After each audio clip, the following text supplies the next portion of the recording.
Стоянката. Здрасти. Къде сме, Стоянка? На Лидери на бъдещето сме. Лидери на бъдещето. Това е евент в Пазарджик и в Пазарджик се случват някакви интересни неща. Нямам представа колко се чувам. Дано микрофона да прави нещо. И Иво го няма, така че това е пак почваме влог без Иво. Но момчето е твърде заето за такива неща, за постулирането, някакви събития, за пустосмъртни влогове, откриване на влогове, така че няма проблем, аз имам не един, а двама. Еднакви? Не са вече еднакви, но като малки бяха. Anyway, лидери на бъдещето, форум, организиран от Съвет за младежка политика. Ще говори Димитър Бербатов, Благовест Димитров и Славена Родинова. Това е Weekend in the Life в двама програмисти, които в момента са трима. Обаче ще видим какво правим през уикендите в Пазарджик.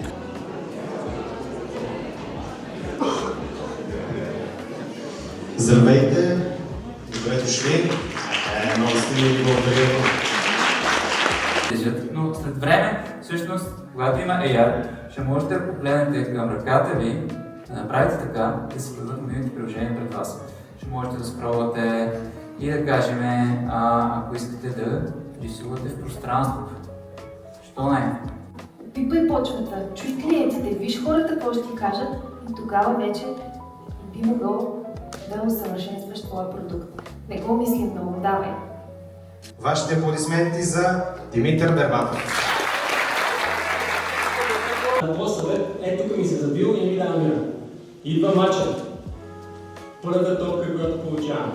Взимам, обръщам се, вратата, бам, шутирам, гол. Няма мисли, би.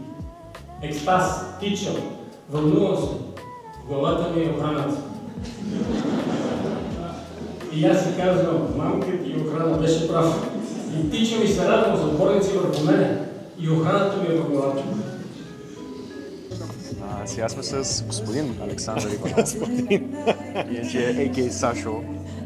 Тъй като много хора присъстващите едва ли разбират колко работа влиза в това нещо да го организираш и колко си късал нервите последните 3 месеца, примерно. Защо го правиш? Как се будиш един ден и... Всъщност, истината е, че никога не си късаш нервите сам. Имаш още 10-15 човека, с които заедно си късате нервите. Принцип, да. Но истината е, че ние от много време искаме да го направим това нещо и много се радвам, че точно с този лайнъп стартираме и точно тук в Пазарджик, защото ние в Пазарджик имаме организирани над стотици, над 100 може би събития и много се радвам, че завръщайки се в тая игра, точно с такива лектори, с такова събитие, точно тук много беше хубаво, много ми хареса. Аз много ми хареса. Все пак, трябваше да кажеш, защото Пазарджик е най-якия. Окей. Шегувам се. Ами не, защото хората на практика имат нужда от това нещо и дори 10% от това, което хората, лекторите говорят, ако го попият младежите, ще е супер, а и трябва да се дават примери с хора, които наистина може да почерпиш нещо важно от тях и да научиш нещо полезно. Не да показваме... Лежерен ли е подкаст? Да. Не да показваме цици и така нататък, а по-скоро да показваме какво може да научим, да дадем, за да бъдем успешни и да бъдем примери, следващите примери за младежите. Доволен ли си? Много. Благодаря ти.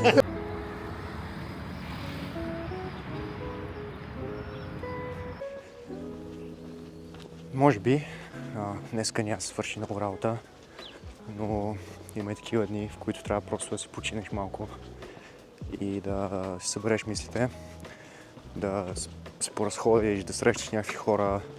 Тази седмица беше много изтощителна, имаше много непредвидени ситуации.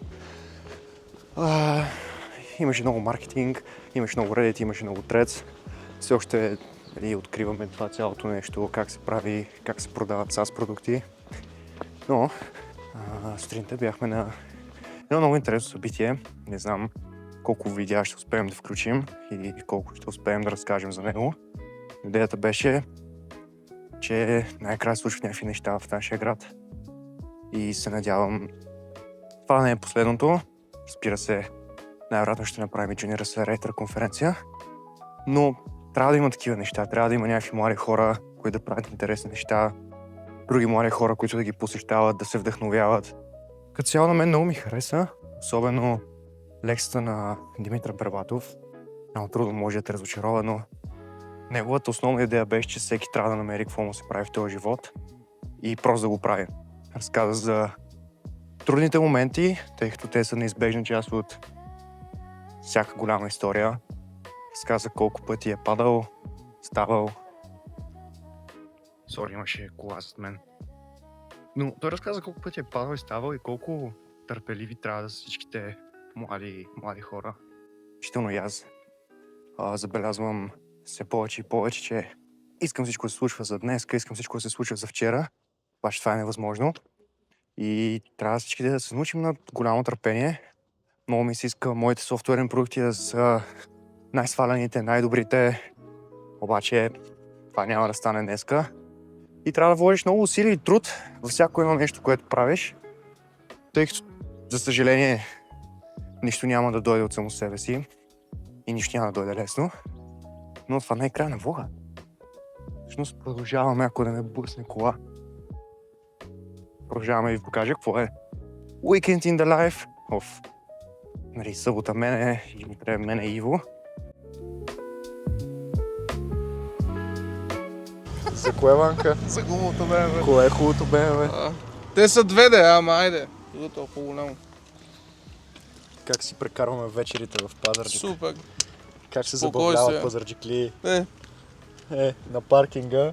правим мухабет. Няма къде да идем. И с какви коли? Правим мухабет, чай на ударен. Я светни това бе, очите. А? Оп. Той може дистанционното, аз не мога. Само едното е хубаво.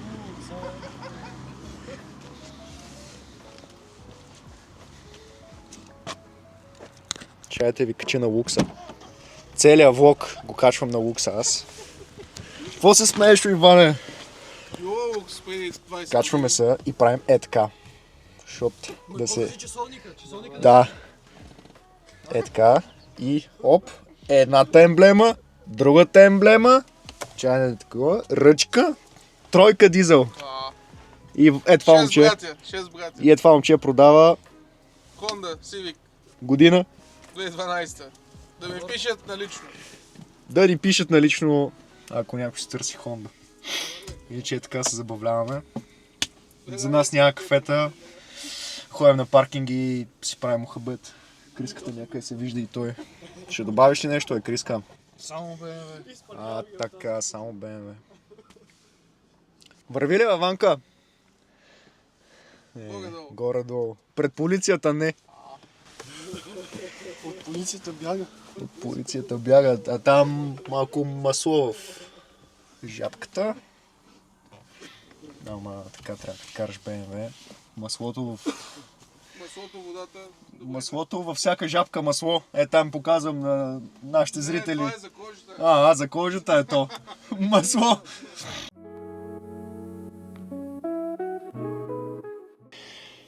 И след като навън сме били известно време, сега ме удря музата и почвам да бачкам на стола с кръца и имам малко бокуци по бюрото. Но сега време свърши малко работа преди лягане, защото днес си починах, имам нови сили. Утре се надявам да е голям ден, да разцъкаме някакви неща с Иво и да избутаме нещо. Не съм проверял Think листа за Launchpad, което е новото приложение, което пускаме. Идеята му е да спестим до 80% от токените, когато започваш нов проект и това да се случи с супер opinionated JavaScript, Next.js setup и tech stack. Като колкото по-opinionated е един tech stack, толкова по-малко се бърка AI, защото той не трябва да мине през всичките ти папки и да видиш ти как пишеш кода, какви са, каква е архитектурата, как се ползват всичките неща.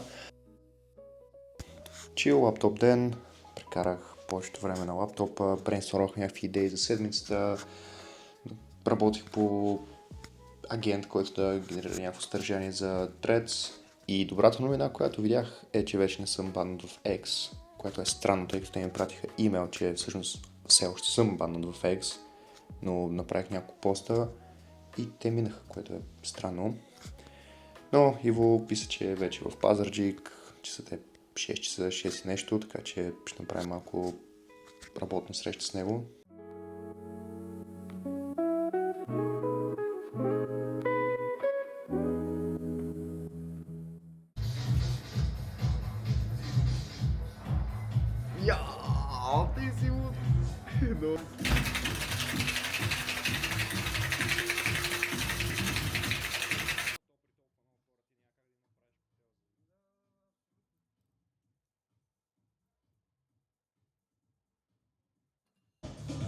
Отново сме с Иво. Най-накрая той се върна, защото вчера снимах без тебе. Не мога да се чуваш. Много сме с Иво. Не бе, това ще го бърнем. Какво става, Иво? Нищо. Трябва легендарен фичър. Тайн за момента. За момента.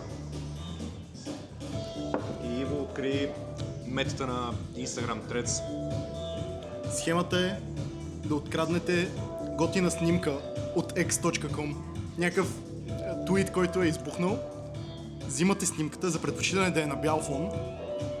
Взимате снимката, мислите по-добро заглавие и я качвате в Threads.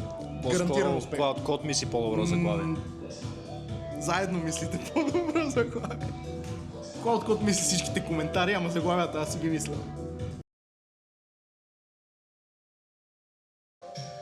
Гледате Иво в естествения му хабитат. И в момента той ресърчва как да ларпва в Facebook. Не ларпвам във Facebook. Клаудо ми каза, че да ларпваш е лошо. Така да е някакви джентълмени, трябва да ми ревюират анонимния пост. Май е време да си ходим с малко, защото е 10:37. А Иво трябва да ядем, защото момчето е гладно и трябва Платни гори. да поддържа фигура, форма. Всъщност Иво е перфектната форма, кръгла.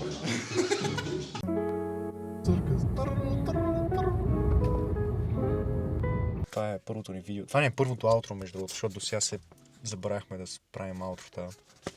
От колко време не е сменено маслото на мазата? Това няма значение. 22 000 км. Даже най-вероятно станали 23. Няма нищо, тък му е разработено. Плюс това, ние това може да го кажем преспокойно, защото Иво е казал, че следващата му кола ще е Porsche, така че никой от вас не може да притежава това бижу. Няма значение от колко време не е сменено маслото. След 2 дена ще е от 1 ден. Така че... И ще го снимаме. Но това беше Weekend in the Life, mostly за мене и 20% за Иво, обаче Иво е виновен. Той ми обеща, че днес сутринта ще е на линия.